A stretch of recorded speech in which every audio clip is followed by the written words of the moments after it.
Hello বন্ধুরা, আজকের আমি আর আমার ছেলে সালাডের হাতিশালের কাছে পুরপীর সাহেব বাবার মাজার শরীফ জিয়ারত করার জন্য এসেছি। খুব ভালো একটা জায়গা, এখানে সকলে হয়তো আসবেন। এখানে আসতে গেলে সালাডে হাঁড়িপাড়া মোড়ের কাছে নামতে হবে। এখান থেকে সোজা একটু হেঁটে হেঁটে স্কুল পড়বে।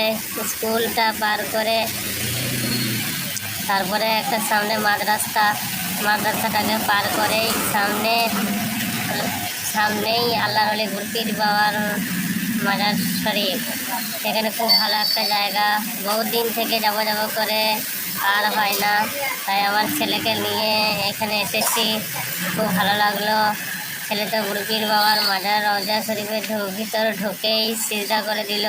খুব ভালো একটা জায়গা, এখানে প্রথম আমরা এসেছি নতুন, খুব ভালো লাগলো।